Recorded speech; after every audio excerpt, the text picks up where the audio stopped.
KXSP Omaha's ESPN Radio. It's time for the Front Stretch, brought to you by Joe's Karting in Council Bluffs. Online at joeskarting.com. Well, thank you so much for joining us on the Front Stretch, presented by Joe's Karting in Council Bluffs. Booking, prices, hours, and so much more. It's all located online at joeskarting.com. That's karting with a K. You can also give them a call, 712-256-5278. Lots to talk about this morning. Daytona last night, dirt track racing Friday and Saturday night. I know we've got a big story we're going to talk about in Turn 4 with the infield report. Bud, thanks for joining me this morning. Well, I'm here. I'm pretty beat, pretty tired, but I'm here. We got a lot to talk about, like you said today. Yeah, it's we've got a pretty big story in Turn 4 we're excited to talk about. Some big news coming out of Eagle Raceway. It's going to be interesting. If you're racing a 360 out there, a sprint car 360, you want to make sure to listen to Turn 4. We'll get that for the infield report. Missing today, and because he's currently wheeling the car around a track somewhere in the Midwest, is Andrew Koziski. He's typically one of the co-hosts of the show, but because he's racing today, he was unable to join us. So Bud's going to fill in for the infield report. Still going to be brought to you by Koziski Auto Parts, but we got a pretty big story we're going to talk about today. Yeah, he actually, I think Andrew was running down around there in Eden, Oklahoma, and several tracks down there in the Oklahoma area. He's been running pretty good. We can't wait to get him back in the studio. I would like to hear, how racing's going on down there in the South. He's been posting a little bit on the Facebook page about where he's been finishing top 10, so he's been doing well. But he's taken a couple of days hiatus, so I wonder if maybe he's not doing very well, or he's doing so well that he just forgot to update us. So we'll get an update next week when we do the show and figure out where all he ran. He's doing his 7 straight days of racing. He calls it a vacation. Because to you guys, that is a vacation. That's 7 straight days of doing what you love. We can have a good day at work. We can have a bad day at work.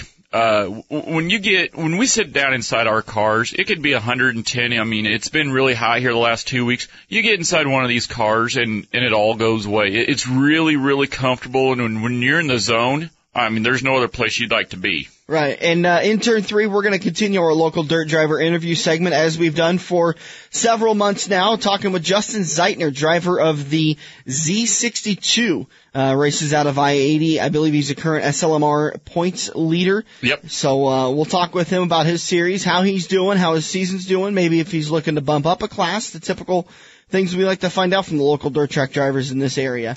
In Turn 2, the 5 stories that are dominating the NASCAR world, and we've got one of them that broke last night about 90 minutes before race time at Daytona, and you thought maybe we were getting done with drug charges in NASCAR, with Jeremy Mayfield dropping his lawsuit against NASCAR last week.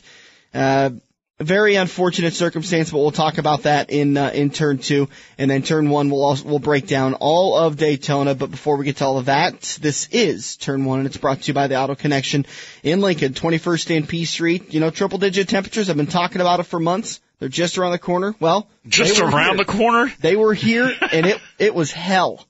Hell did have a high temperature, and it was hot in the Midwest. And I hope everyone had their cooling for their cars working out well, so there wasn't any overheating like we saw last night at Daytona. Several of those cars had some cooling issues. Maybe they could have called Kevin at the guys at Auto Connection, 21st and P Street, 402-477-8200. You can also go online, autorepairlincolnne.com. It's also, preventative maintenance is huge with these vehicles. Everybody, it always kills me when people are like, when was the last time you changed your oil? Well, I don't know. Well, if you change your oil every 3,000, 4,000 miles, right when you're supposed to, and you keep your car for 200,000 miles, you're going to be able to keep your car for 200,000 miles. The exact same thing goes for our race cars. Friday night, we're at Crawford County Speedway, and, you announce up there, and you could, on the way to the show this morning, you had mentioned you could hear my car just popping and sputtering and banging going down the front straightaway, and Come to find out we had a spark plug that was cracked almost in half. We had a second spark plug that almost fell out of the engine. We thought we had a spark plug wire going bad, and my dad last night, bless his soul, Well, it's like, we got to start doing a better maintenance program on these cars here, bud. I mean, this, we're getting to the nuts and bolts that you can just see real easy, but we need to get in there. Yeah, Dad. Okay.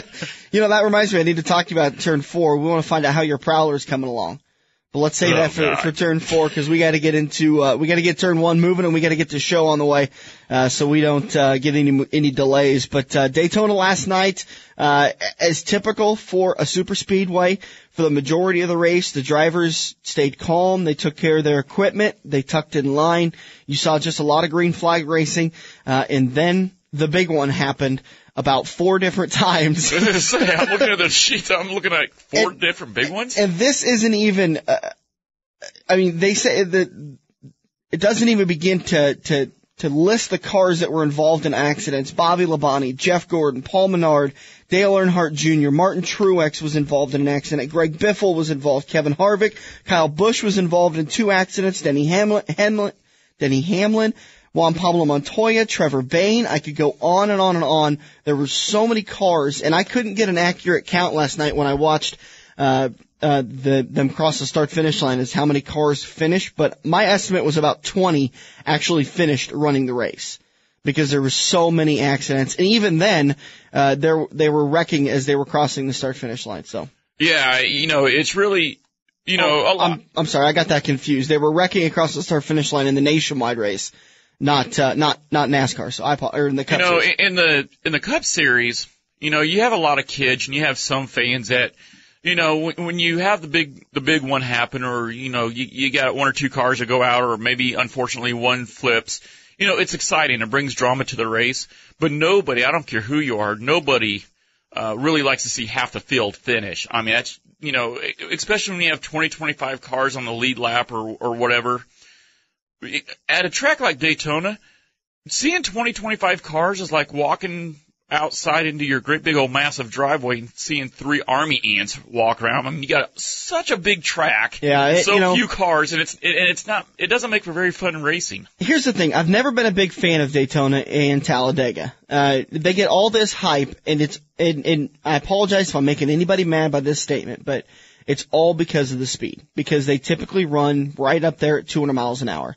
But the thing with Daytona, and Talladega, it is anybody's game to win. And it's unfortunate when the majority of the factor comes down to, can you survive the big one? And at that speed, there's only one driver I can think of that can survive a big one. That's Kyle Busch, and we saw him do it in February when he corrected that car twice from spinning out, and he kept it in the field, and he had himself a good finish. But Daytona is such a crapshoot that you try to do predictions for it. I mean, Tony Stewart came back from 42nd, and somebody was talking. It's like, wow, he won the race, came back from 42nd. Like, you know what? It's Daytona. He could come from 42nd all the way to the front in 2 laps. Because he gets hooked up and he just goes right through the field. I totally disagree with you on that, respectfully, but I totally disagree. When you go to tracks like Daytona, Pocono, Talladega, the bigger intermediate to the supersized speedways, I think the better well-funded teams are going to be there. I mean, if you were to put Tony Stewart, J.J. Wise, starting back there, and that's crapshoot, J.J. Wise is not going to be there in the top 5. Good driver, good equipment, but not Tony Stewart quality stuff. Now, I think if you go to Bristol, Richmond, a smaller bull ring, that is a much more bigger crapshoot than what it is at a super speedway. And I speak from experience in this, on the local dirt tracks. I mean, here, 3 weeks ago, you just watched me lead the whole feature at Crawford County Speedway. It was mine. I'm 10 car lengths out. What happens on the white flag? I fell to second. But yeah, Daytona being a big crapshoot. No, yeah, I personally wouldn't agree with that. But what I'm looking here, and you actually brought it up, Dan, was Tony Stewart, 41 positions picked off. Yeah, and he had that's pretty good. We're going to talk about it as one of the stories in turn 2, but unfortunately he had his qualifying lap disallowed. He qualified second, right next to Matt Kenseth on the pole, and then his qualifying time was disallowed for having a cooling vent to the cockpit was improperly placed. Him and Austin Dillon both had the same issue. Austin obviously in the Nationwide, Tony in the Cup Series, and so Tony goes all the way back. But I mean, listen, the fact is that it's pack racing. So as long as you are hooked up in the draft, you can come back from 43rd, and I don't see that as a big feat. Yeah, but you have to know what you're doing in that pack racing. All Daytona is two things. And I don't want to say all it is, but the majority of Daytona is surviving till the last 3 laps and then being in position. Now that's difficult to do. I'm not taking anything away from what anybody's done. It's difficult to do that. To survive a race on dirt track is difficult to do because a lot of times it's not your fault that someone wrecked. I mean, look at Jeff Gordon's season. Look at your season. You've ran into people that there was nowhere to go. You just simply had to wreck. You got wrecked and there was nothing you could do, but you got to pay for it, and you've had to pay for it in the points too. You know, Jeff Gordon's season, 90% of his issues, look at it last night. It was, Bill Elliott, who had gotten loose or had gotten thrown down, onto the apron, and his car came back around and slid up the track and just clipped Jeff Gordon. Took him out. Gordon's just coming along, wasn't going into pits, just riding along, and so it took out a contender in Jeff Gordon. And that's what I don't like about Daytona.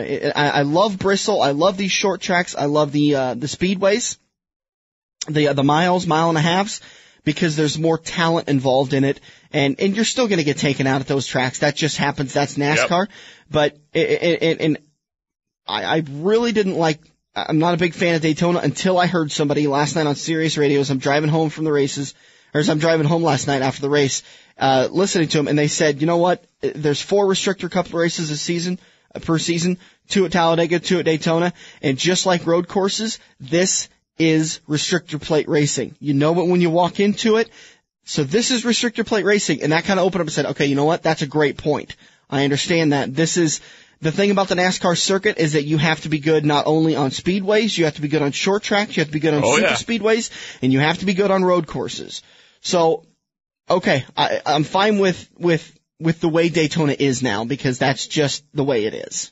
That's the way it is, and you know, like you said, yes, you got to be good. To me, to even, I guess, to describe it in a finer point, I would say be good. You just got to be really consistent, which means you have to be good, but, you know, you consistently want the top 10s. Dad and I, every time we go racing somewhere, you know, some people may seriously disagree with this. We're not looking for the win. I mean, honestly, what's the chances of winning a race when you go 1 in 25 at Crawford County, 1 in 60 at Eagle, you know, when we go racing? Yeah. So what we do, instead of setting the bar so high just to get disappointed each night, let's just hope for a top 10. Anything above the top 10, hey, that's bonus for us. And if you're in the position to win, you'll go for it. Well, absolutely. So Tony Stewart ends up taking the checkered flag last night. Jeff Burton finished second. Matt Kenseth third.